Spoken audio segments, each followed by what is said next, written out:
Sejam bem-vindos, queridos cursistas, a mais um de nossos encontros semanais. Desejo que todos estejam bem e em paz. Na aula de hoje, trataremos sobre as estruturas sequenciais e os desvios condicionais, em pseudocódigo e em linguagem de programação C++. Reforço a necessidade de vocês prestarem bastante atenção nessa videoaula e assistam quantas vezes forem necessárias.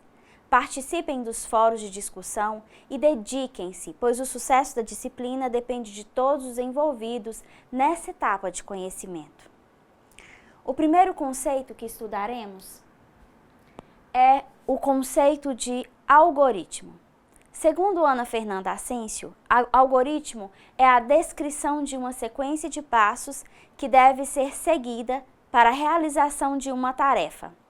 Há três tipos de representação algorítmica: a descrição narrativa, o fluxograma e o pseudocódigo. Aqui eu apresento a vocês um exemplo de cada um desses algoritmos. Na verdade, os três pretendem resolver o mesmo problema, que é multiplicar dois números e representar o resultado. Observe que eu fiz setas para vocês identificarem o que cada um deles representa. Aqui nós temos a descrição narrativa, aqui nós temos o algoritmo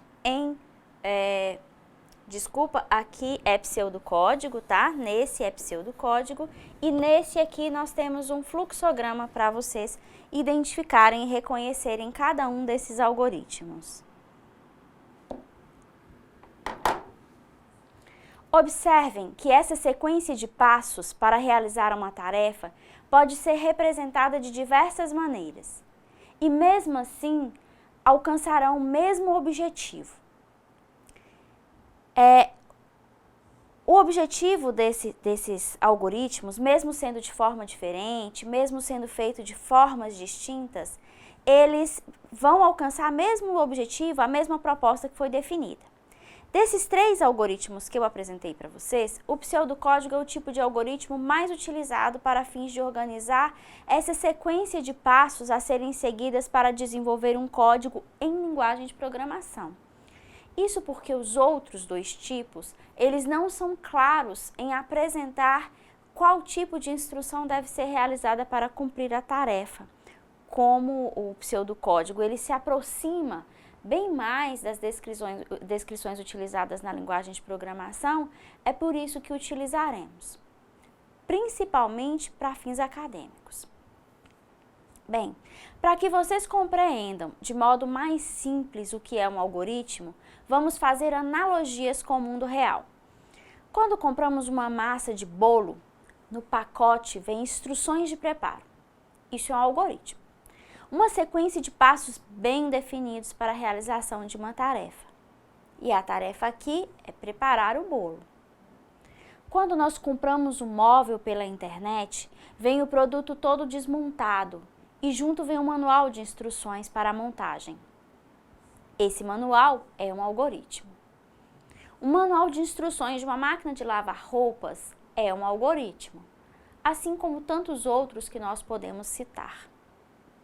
Observem no slide a definição específica sobre o pseudocódigo, o algoritmo pseudocódigo.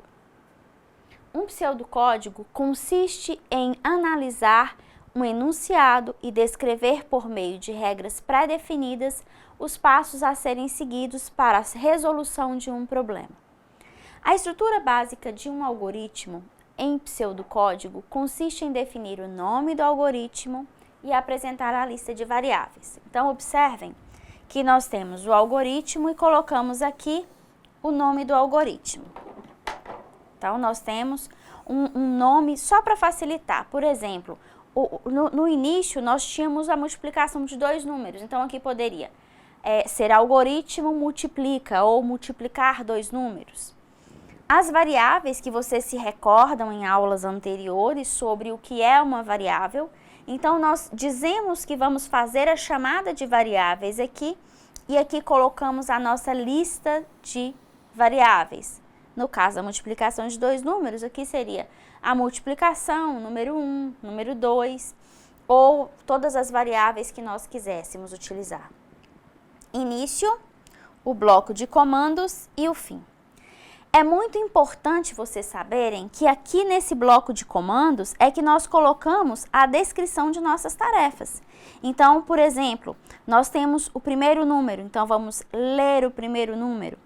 Nós temos o segundo número, vamos ler o segundo número. Operar os dois números. Tudo isso é feito nesse bloco de comandos. Outra coisa muito importante é esse início e esse fim. Todo algoritmo, toda linguagem de programação é delimitado por um início e um fim. Sempre nós teremos o início e o fim. O código somente vai ser descrito, vai ser executado estando entre o início e o fim. O que não está nesse intervalo é totalmente desconsiderado. Por isso, a gente precisa dessa definição de saber onde começa e onde termina. Observe claramente que esse início e fim é necessário. Então, fiquem gravados que nós temos em todo algoritmo, em toda linguagem de programação, é obrigatória a definição de um início e de um fim, onde começa e onde termina o nosso código. Observe ainda um outro exemplo que nós temos, que é um exemplo com um algoritmo básico. Esse algoritmo aqui, nós estamos querendo saber receber 4 números e mostrar uma soma. Prestem bem atenção. Nós temos nesse instante a descrição do meu problema, do meu enunciado. Então, o meu enunciado é um algoritmo, recebe 4 números e mostra a soma. Como se calcula uma soma com 4 números? Se nós não sabemos quais números são esses, nós precisamos identificar primeiro que números são esses. Então, dos 4 números que nós temos aqui, primeiro nós vamos informar o primeiro número, informar o segundo número, informar o terceiro número e informar o quarto número. Depois que nós já sabemos quais são esses 4 números que nós temos, nós vamos operar a soma. Então, quando nós pegamos lá, imagina que nós temos o número 2, 3, 4 e 5. Quando nós vamos operar isso aqui, nós precisamos, antes de mais nada, saber que números são esses. Então, observem que todas as vezes que alguém fala com a gente somar 2 números, somar 4 números, automaticamente a gente já define essa regra em nossa cabeça. Então, nós temos que uma soma vai ser o primeiro número, que ali nós definimos como 2, mais o segundo número, que nós definimos como 3, mais o terceiro número que nós definimos como 4, mais o quarto número que nós definimos como 5. Certo?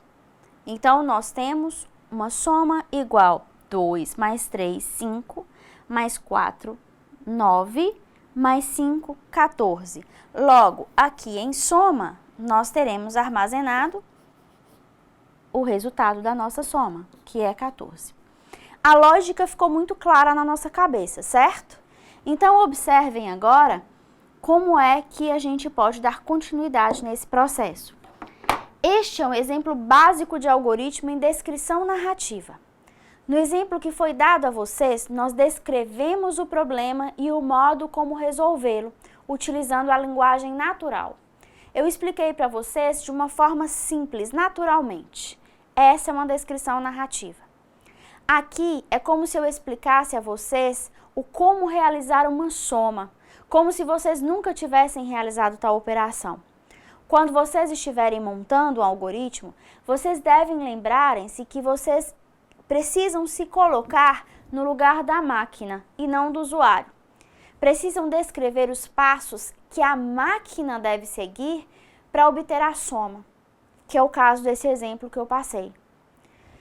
Como nós vimos antes, no tratamento de variáveis, o computador reconhece todos os números, que são as constantes, e também todos os operadores matemáticos. Esses números que elas reconhecem também nós vamos usar para guardar lá nas variáveis posteriormente. Nós precisamos somente instruir o computador, instruir a máquina como usar esses valores e operadores. E esses valores, eles são sempre conhecidos por ele. Por isso, nós associamos esses valores às variáveis e às rotinas específicas da linguagem para nós solucionarmos o problema. Então, bem, continuamos com um exemplo de somar 4 valores desconhecidos. Agora, nós vamos utilizar o pseudocódigo. Vejamos. Nós temos 4 números desconhecidos, ou seja, nós temos que somar os 4 números e a primeira coisa, nós precisamos saber quais são as variáveis. No slide anterior, nós compreendemos o problema claramente, somar os 4 valores. E que valores são esses? Sabemos quais são eles? Então, sabemos que esses valores poderão ser operados com auxílio de variáveis.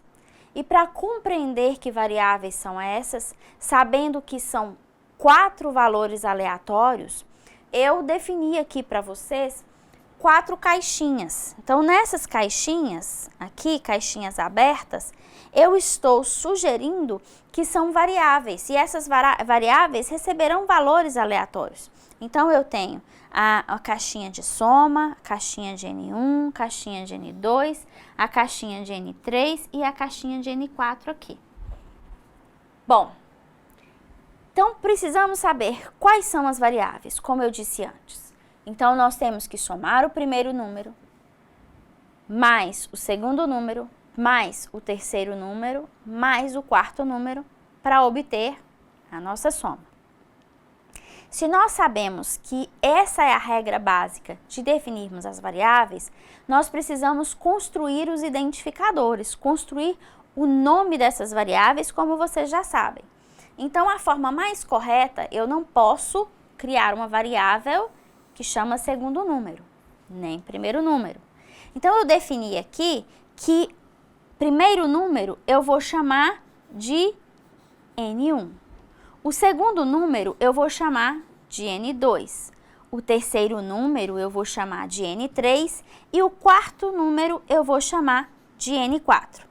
A minha soma, como é um nome simples e não foge a nenhuma regra de formação de identificadores, eu mantenho soma aqui como sendo o nome da minha variável. Então, agora eu apresento a vocês um algoritmo em pseudocódigo. Como eu disse no slide anterior, todo algoritmo vai ter um início e vai ter um fim. Então, o que acontece aqui dentro são as minhas regras de algoritmo. Como eu vou resolver o meu problema de soma? Então, o primeiro passo é eu declarar as minhas variáveis. Então, eu digo que eu tenho variáveis aqui do tipo real. Variáveis do tipo real que contém casas decimais. Primeiro número eu chamei de N1, segundo número eu chamei de N2, terceiro número eu chamei de N3 e quarto número eu chamei de N4. Por fim, a minha soma. Tem um início de novo aqui, que eu vou anular esse início, tá? Então, o que eu tenho? Eu vou ler o primeiro número, o segundo número, o terceiro número e o quarto número. O que representa esse leia? Esse leia representa a entrada de dados. Eu tenho o meu teclado, eu vou digitar ali o meu valor e o computador vai ler, ou seja, vai reconhecer o que eu digitei no meu teclado. A variável soma recebe, esse sinal é a mesma coisa que um sinal de igualdade, então a soma recebe N1 mais N2 mais N3 mais N4. Aqui ele somou, porque ele sabe, ele reconhece os números e reconhece os operadores, como nós dissemos, então ele já sabe o que tem aqui dentro. E agora, o comando é escreva a soma. Quem vai escrever somos nós? Não, quem vai escrever é a máquina. E ela vai escrever como? Primeiro ela leu recebendo esses 4 números. Depois ela vai escrever a soma, ou seja, é o comando de saída, é o comando que ela vai apresentar o resultado obtido na soma para o usuário. É como se ela pegasse isso e colocasse no monitor para nós vermos o que é que foi somado. Um segundo exemplo de algoritmos, agora somente em pseudocódigo, sem a definição de descrição narrativa anteriormente, como eu fiz no primeiro exemplo, eu vou apresentar para vocês agora, que é esse exemplo de, em uma quermesse da igreja, os organizadores observaram que o lucro poderia ser calculado tirando o total de gastos do valor arrecadado. Então, aqui nós vamos seguir aquela mesma regra. Nós temos aqui, então, primeira coisa, identificar quais são as variáveis. Ao visualizarmos o enunciado, nós percebemos que nós temos aqui 3 variáveis. Nós temos aqui primeiro o lucro, a gente pode olhar por aqui, nós precisamos saber o lucro, nós precisamos encontrar o total de gastos e nós temos ainda o valor arrecadado. Ou seja, para que nós consigamos resolver esse problema, nós temos essa operação aqui. Do mesmo modo que eu fiz anteriormente, eu criei as minhas caixinhas aqui representando as minhas variáveis. Então, eu tenho uma caixinha de lucro, que é o que eu quero saber quanto vale. Então, eu tenho essa minha caixinha de lucro, ela que vai definir para mim o meu resultado. Vai receber o valor arrecadado em doações da quermesse, menos as despesas que eles tiveram. Então, aqui nós já sabemos que nós teremos valor arrecadado menos total de gastos igual a lucro. Para nós criarmos variáveis, a gente pode criar as variáveis do jeito que nós definirmos da melhor forma, entretanto, seguindo a análise que vocês fizeram anteriormente de nomes de identificadores que cheguem próximo daquilo que nós queremos representar. Então, o valor arrecadado, eu chamei aqui no meu pseudocódigo de arrecadação sem cedilha e sem tio. Lembra? Regra de formação de identificador. Total de gastos, nós chamamos aqui de despesas. E o nosso resultado, lucro.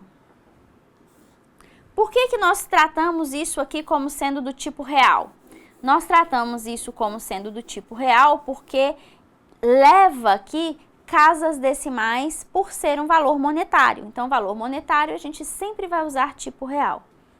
Primeira coisa, nós precisamos saber quanto foi arrecadado e quais foram as despesas.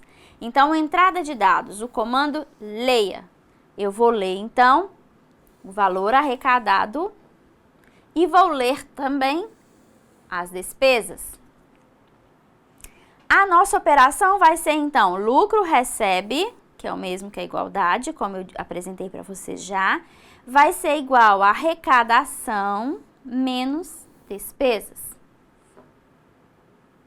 Depois que ele já obteve o resultado, ele vai escrever, ou seja, ele vai apresentar na tela o resultado da operação que está em lucro. Finalizou. Então, esse é o nosso segundo exemplo de algoritmos. Um terceiro exemplo de algoritmo para vocês, para que vocês reconheçam mais um formato, Ana descobriu que se comprasse chocolates no atacado, poderia vendê-los pelo dobro do preço. Como calcular o preço da venda de chocolates? Aqui, nós temos a mesma regra. Nós temos um valor de compra, que é o quanto que era o chocolate que a Ana comprou. Como ela quer o dobro, que é o valor do lucro dela, ela multiplica isso por 2. 2 aqui não é variável, 2 é constante, não vai mudar nunca. Vai ser igual ao valor de venda que Ana vai poder vender esse produto. Então, nós temos o valor de venda, vai receber o valor de compra vezes 2. E esse 2 aqui é a nossa constante. Esse eu só dei um exemplo para vocês observarem como a gente trabalha com constantes aqui dentro do nosso algoritmo. Então, vamos lá. Nós temos o nosso início, nós temos a nossa declaração de variáveis. Então, aqui, ó, eu falei que essa variável era do tipo inteira, tá? Só que tem que eu estou trabalhando com valores. Então, nós temos aqui valor de compra e valor de venda. São as duas variáveis. Observa a forma com que eu construí esse identificador. Valor, underline, compra, valor, underline, venda. Então, para eu conseguir calcular o valor que Ana vai vender o produto, primeiro nós vamos ler o valor de compra. E aí a gente calcula valor de venda vai receber, ou seja, vai ser igual valor de compra vezes 2. Depois da operação feita, que o computador vai conseguir fazer isso para a gente vai escrever o resultado que está em valor de venda. Observem que a gente vai usar aqui no nosso exemplo sempre leia e escreva, mas em alguns exemplos de algoritmos, vocês podem encontrar recebe valor de compra, em vez do escreva vai ser imprima. Varia muito do autor que vai construir esse algoritmo. No nosso caso, eu optei por colocar leia e escreva por questão de facilidade para que vocês compreendam. Agora que vocês já sabem como elaborar um algoritmo, vamos complementar o aprendizado com a linguagem de programação C++. Há de se saber que o algoritmo é uma sequência de passos para a solução de um problema, mas eles são úteis apenas para nós, humanos. Eles são entendíveis apenas a nós. A máquina não os compreende. Afinal, ela tem uma linguagem própria, a linguagem de máquina. Essa linguagem de máquina é uma linguagem de baixo nível. E a linguagem de programação C++, no qual vamos estudar, é uma linguagem de alto nível. E precisamos de um programa de computador que converterá os nossos códigos para uma linguagem de baixo nível, uma linguagem compreensível pela máquina. Esses programas, eles são chamados de compiladores. E aí eu construí um slide para que vocês compreendam essa definição de uma forma. Uma linguagem de programação é uma linguagem bem definida, cujos construtores possuem uma forma passiva, que é a sintaxe, que vocês já viram antes também. E um significado, que é a semântica, tais que eles podem ser traduzidos mecanicamente em uma linguagem de máquina. Um algoritmo expresso em linguagem de programação ou em uma linguagem de máquina é frequentemente chamado de programa. E um compilador, que é a ferramenta que vamos usar para converter essa linguagem para um programa, é usado principalmente para os programas que traduzem o código-fonte de uma linguagem de programação de alto nível para uma linguagem de programação de baixo nível. Pode-se dizer que é um programa que faz uma tradução entre linguagens de alto nível, que normalmente é chamado de tradutor, filtro ou conversor de linguagem. Eu vou apresentar para vocês os 3 algoritmos apresentados anteriormente, porém nós converteremos todos eles para a linguagem de programação C++. Prestem bastante atenção, pois esses conceitos são de fundamental importância para o seu desempenho, não somente nessa disciplina, mas em todo o curso. Observem que esse enunciado é o mesmo enunciado que nós trabalhamos anteriormente, que nós estamos aqui apresentando a soma de 4 números. Se vocês observarem, eu tenho aqui o meu mesmo enunciado lá em algoritmo, né? o mesmo algoritmo em pseudocódigo que eu expliquei para vocês há pouco. Só que agora nós temos uma linguagem aqui. Essa linguagem é uma linguagem de programação em C++. Observem a proximidade de um pseudocódigo para uma linguagem. A diferença é que nós temos agora palavras reservadas que remontam, que traduzem esses comandos utilizados lá no Portugal para uma linguagem de máquina agora. Nesse caso, a nossa linguagem de programação C. Observem que nós temos aqui o início, e esse início aqui, ó, na linguagem, ele é representado por uma chavinha abrindo. O fim é a chavinha fechando, ou seja, eu abri com chave, que é o meu início, eu fechei com chave, que é o meu fim. Nós temos os tipos de dados. Vocês viram nas aulas anteriores que nós tínhamos o tipo numérico, e esse tipo numérico poderia ser em linguagem, que eu apresentei também antes para vocês, o int, de inteiro, o float, de real, e o double. Bem, aqui nós temos float. Logo, nós temos números reais. Então, nós temos os 4 números definidos com as mesmas regras de definição de variáveis. N1 para o primeiro número, N2 para o segundo número, N3 para o terceiro número e N4 para o quarto número. E a soma, que vai ser a minha variável principal, que vai obter aí o resultado dessa operação. Então, o que nós temos? Nós temos o nosso comando de entrada, in, de input, entrada. Nós estamos dando entrada nos dados de N1, N2, N3 e N4. Ou seja, nós digitaremos esses números e o computador compreenderá que ele está dando entrada nesses 4 elementos. E armazenará esses elementos digitados por nós nas variáveis, ou seja, nos espaços da memória que nós já deixamos previamente reservados. E em que momento nós reservamos? Aqui, ó, quando nós declaramos. Quando nós falamos para o computador, em linguagem de máquina, que nós teríamos aí 5 variáveis reservadas, 4 números e a soma. Então, a nossa variável soma, que é a nossa variável principal aqui, que vai receber a operação, vai receber, ou seja, é igual N1 mais N2 mais N3 mais N4.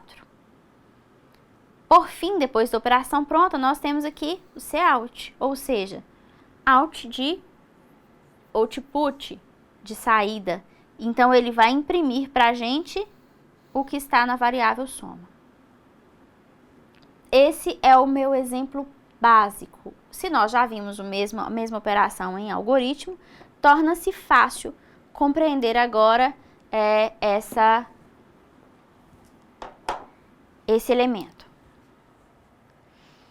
No segundo exemplo, em linguagem de programação, nós também vamos pegar o mesmo exemplo anterior. Então, nós temos aqui um algoritmo lá da quermesse da igreja, né, onde nós precisamos calcular o valor arrecadado, o lucro a partir da arrecadação, menos as despesas. E nós temos a mesma regra. Chavinha abrindo, início. Chavinha fechando, fim. Nesse caso aqui, eu usei o terceiro tipo que eu apresentei para vocês, o tipo double. O tipo double, ele pode ser tanto inteiro quanto real. Lembra disso? Só que nós temos aqui um valor monetário, então provavelmente a gente vai trabalhar com casas decimais. Por isso a gente usa o double, até porque o double cabe em números maiores, suporta valores muito maiores do que se nós usássemos o float, o real simples. Então, nós declaramos as nossas variáveis aqui, as nossas 3 variáveis. Nesse instante, nós vamos lá e falar com o computador, reserva para a gente 3 espaços na memória. Um é que eu vou guardar o lucro, o outro que eu vou guardar a arrecadação e o outro que eu vou guardar as despesas. Então, esses 3 valores que cairão aqui dentro dessas caixinhas serão valores duplo variante. Com isso, eu vou chamar, então, a primeira caixinha aqui de arrecadação, né? A regrinha lá básica de não ter cedilha, não ter tio, não ter nenhum símbolo especial. A segunda variável, despesas, e a terceira variável, lucro. Do mesmo modo, entrada de dados. Então, eu vou entrar com os dados de arrecadação e de despesa. Quanto eu recebi e quanto eu gastei. Para só depois eu calcular o valor do meu lucro. Então, o lucro vai ser igual a minha arrecadação menos as despesas. E por fim, isso aqui é minúsculo, tá, gente? Não é maiúsculo. Então, a minha saída de dados vai imprimir o que está armazenado em lucro. Ora, essa é uma operação básica, lógica. Você sabe muito bem como é que eu calculo um lucro, pegando a arrecadação e tirando as despesas. Só que, como eu falei para vocês, vocês têm que se colocar no lugar da máquina. Não é o que vocês sabem fazer. Vocês estão explicando uma máquina como ela tem que proceder para ela calcular, para ela executar essa tarefa. E essa tarefa aqui é calcular um lucro. Então, sempre que vocês têm que definir uma operação baseada em linguagem de programador, jamais coloquem-se em lugar do usuário, coloquem-se em lugar da máquina. Você está explicando uma máquina qual a sequência de tarefas que ela precisa realizar para ela retornar um determinado valor para você. O nosso segundo exemplo, ou aqui na verdade é o nosso terceiro exemplo, né? Que é o que Ana comprou os chocolates e quer saber o valor que ela vai vender, já que ela sabe que ela vai vender pelo dobro do preço. Então, nós temos o nosso mesmo algoritmo usado anteriormente e a gente vai pegar esse algoritmo e vai converter aqui para a nossa linguagem de programação. Início, fim. E aí, nós declaramos as variáveis. Observa que eu estou usando os tipos diferentes. Então, aqui eu coloquei real, aqui está inteiro. Mas se vocês quiserem usar real, porque é valor monetário, vocês em vez do real, vocês usam aqui double, que é mais interessante, tá? É mais correto, já que é um valor monetário. Então, nós temos o valor de compra, o valor de venda. Se vocês forem comparar a forma com que eu declaro as variáveis no pseudocódigo e na linguagem de programação C, é a mesma coisa, eu não preciso mudar. Então, quanto melhor você fizer um pseudocódigo, melhor vai ser para você converter para a linguagem. Então, como entrada de dados, nós vamos receber o valor da compra e vamos calcular o valor de venda sendo o valor de compra vezes 2. Lembra na aula de operadores? Nós temos em linguagem de programação os operadores específicos. Então, o vezes para a gente vai ser sempre um asterisco, tá? O vezes é um asterisco, a divisão é uma barra. Né? Então, são os nossos operadores. A adição e a subtração, normal. Por fim, faltando aqui também a nossa carga. Então, aqui nós temos a saída de dados e nós temos, retirando ele, apresentaremos então o valor da venda, certo? E o fim. Esses são os nossos 3 exemplos básicos para que vocês consigam reconhecer claramente esses algoritmos, tanto em pseudocódigo quanto em linguagem de programação C++, perdão. Muita novidade, não é verdade? Mas isso é apenas um doce início. E se eu desejasse saber se um número é maior que o outro, ou saber se eu fui aprovada, reprovada, ou se estou em recuperação? Ou ainda, saber se o número é par ou ímpar, positivo ou negativo? Para responder tais questões, nós temos as estruturas condicionais. Pois elas são condicionais porque elas estabelecem condições para a resolução de problemas. Veja no slide a sintaxe das estruturas condicionais. As estruturas condicionais, elas são sempre acompanhadas em pseudocódigo que é uma sentença lógica, se, então, senão. A sintaxe simples, ela não obrigatoriamente, ela tem a negativa. Então, isso aqui seria o que é verdade e o que é falso. Quando nós temos uma sentença e verificamos se algo é verdadeiro, a gente tem o então. Eu pergunto para você, se você compreendeu, então passe adiante.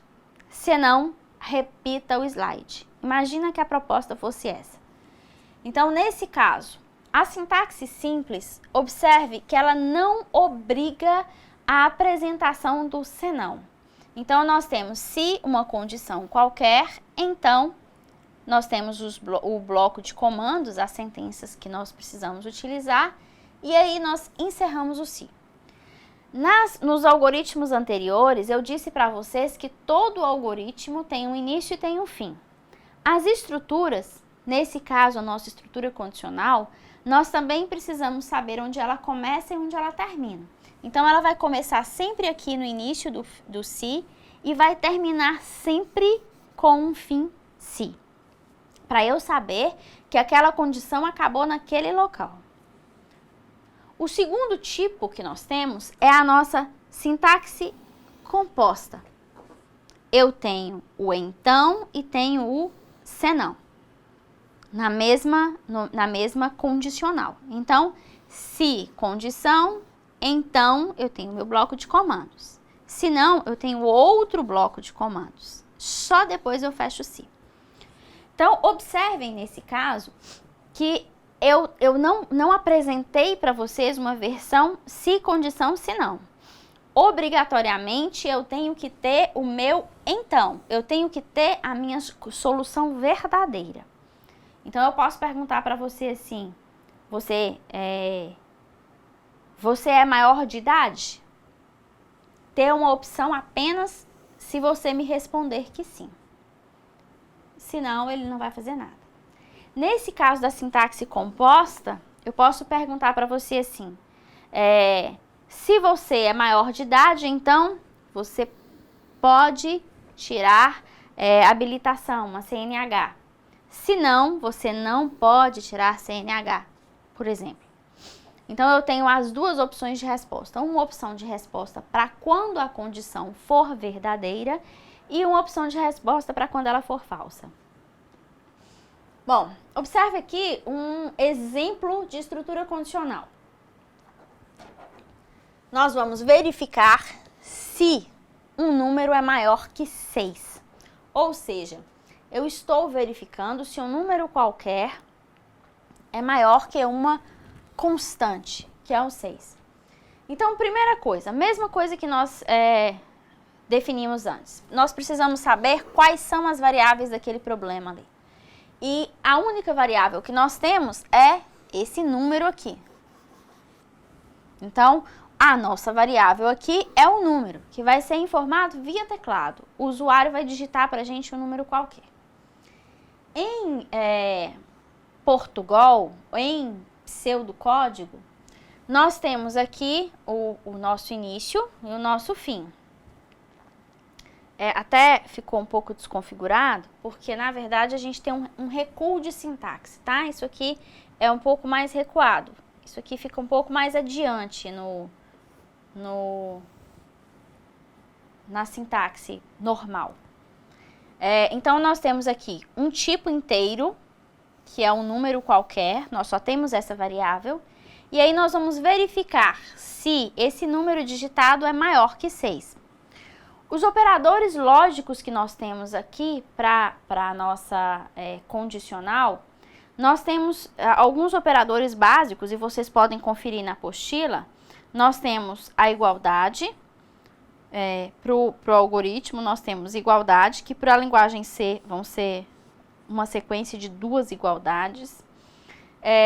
Nós temos o maior ou igual, menor ou igual.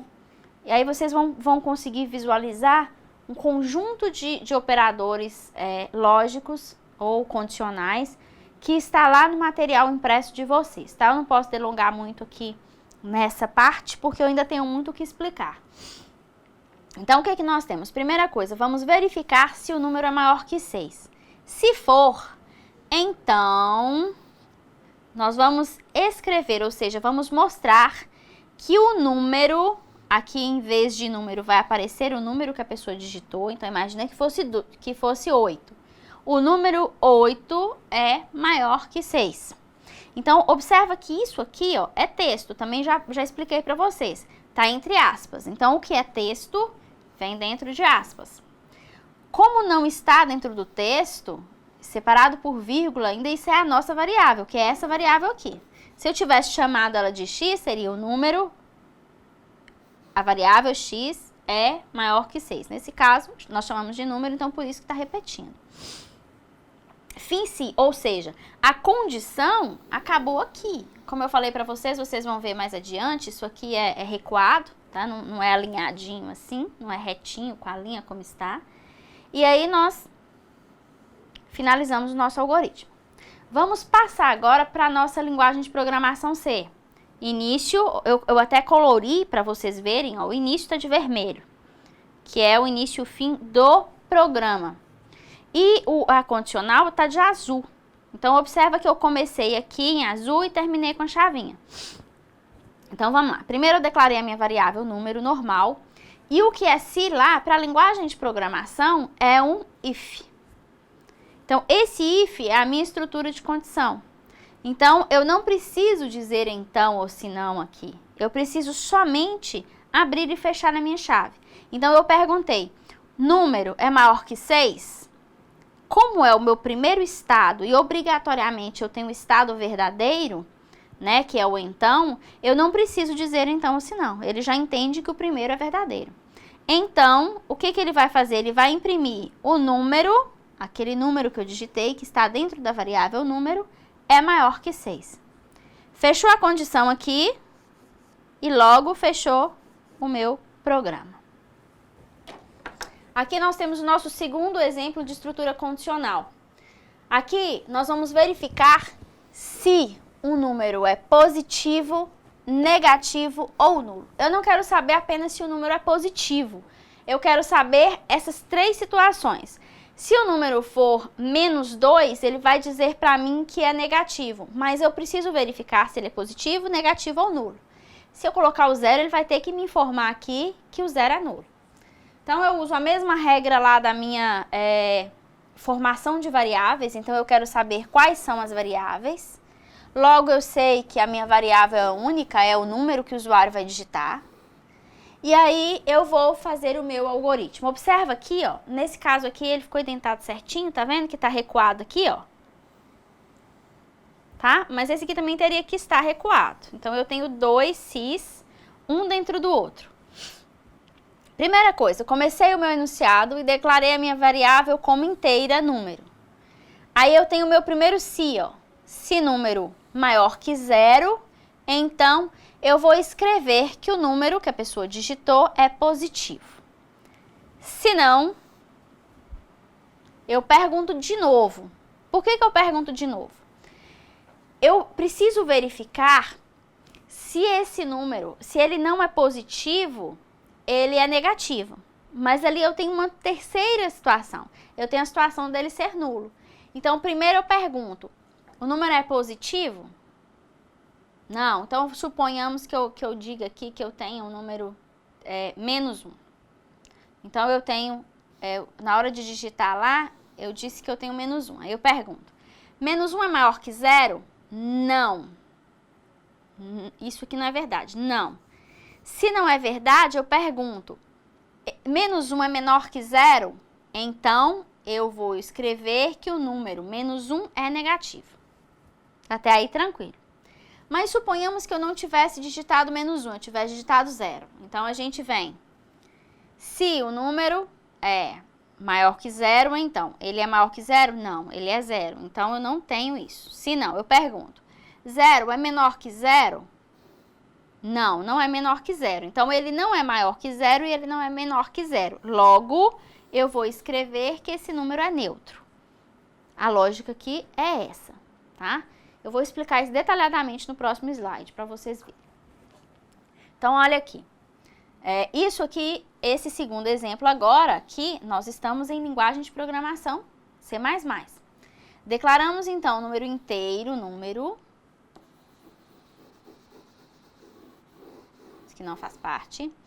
E aí nós perguntamos se if número, se esse número é maior que 0, então nós vamos imprimir aqui o número é positivo. Agora eu apresento a vocês o senão em linguagem C++. Senão é else. Então, ele é positivo, eu imprimi. Se não, eu pergunto novamente. If o número é menor que 0, então eu imprimo. O número é negativo. Se não, eu imprimo que o número é neutro. Aquela mesma regrinha, ó. Dentro das aspas eu tenho aqui o meu número neutro. O que está em verde, eu abri e fechei, tá vendo? Então, essa é uma estrutura de repetição, essa é uma estrutura condicional, o if, dentro de outra estrutura condicional, outro if aqui que eu coloquei ele de azul, tá vendo? E o de vermelho é o início e o fim do código em linguagem C++. Para checarmos se essa ideia de nossa proposta de algoritmo está retornando o valor adequado, o valor correto, se ao verificarmos que o número é positivo, negativo ou neutro, e se essas saídas estão corretas, é conveniente realizar um instrumento simples e muito comum aos desenvolvedores, que é o teste de mesa. Um teste de mesa, ele refere-se a uma técnica de simular a execução do código ou de um algoritmo, como se fosse a própria máquina. Essa instrução nós vamos percorrendo passo a passo, instrução por instrução, até chegar às saídas. Se essas saídas estiverem retornando o valor correto, nós teremos uma boa garantia de que estamos no caminho certo.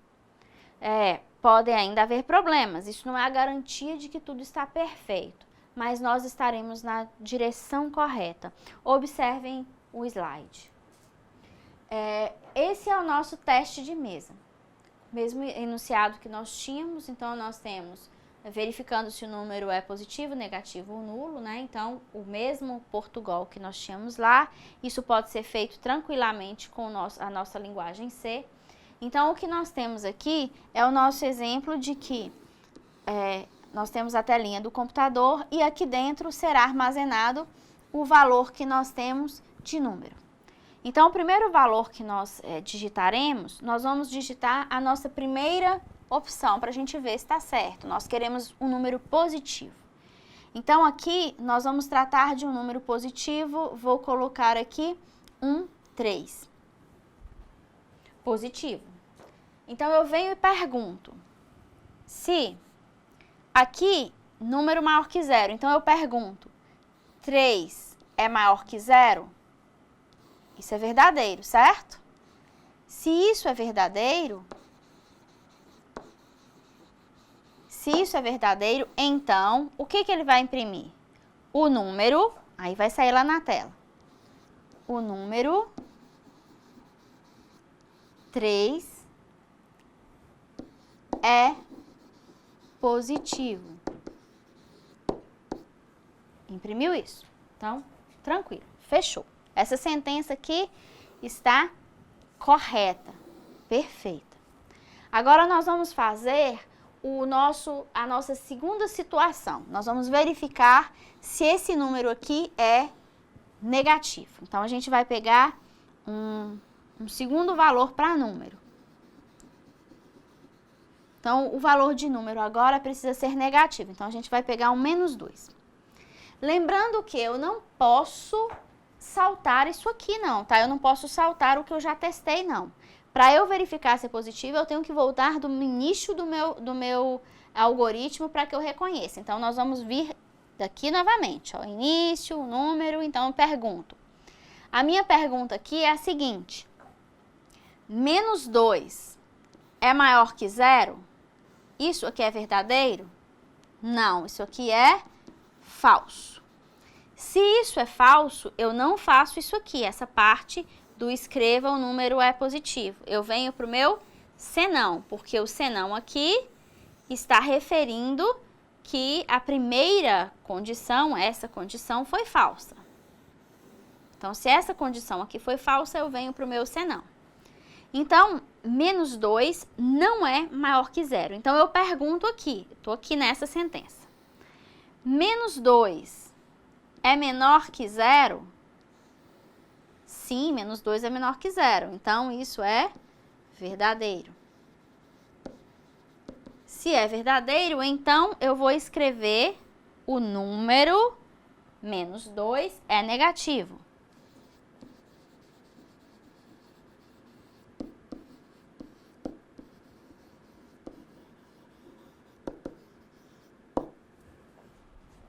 Pronto, chequei. Agora o meu terceiro, eu quero saber se esse número é nulo.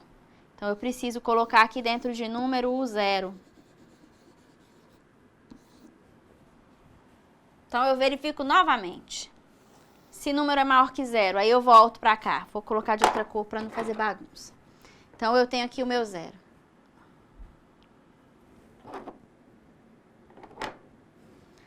Observa só. Eu tenho aqui zero. É maior que zero? Não. Então, isso aqui é falso. Então, eu não tenho isso aí, eu venho para o senão. Aí, eu tenho outra condição. Eu tenho zero. É menor que zero? Não, isso aqui é falso. Então, eu venho para esse terceiro senão.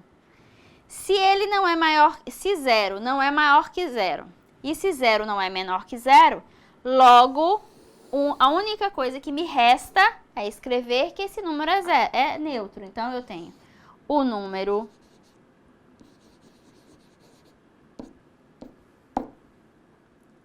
zero é neutro. Pronto. O teste de mesa consiste nessa nossa forma de trafegar sobre o código, testar o código manualmente para nós verificarmos se a nossa ideia, se o nosso algoritmo está correto ou não. Peço que vocês revejam a apostila no conteúdo da aula de hoje.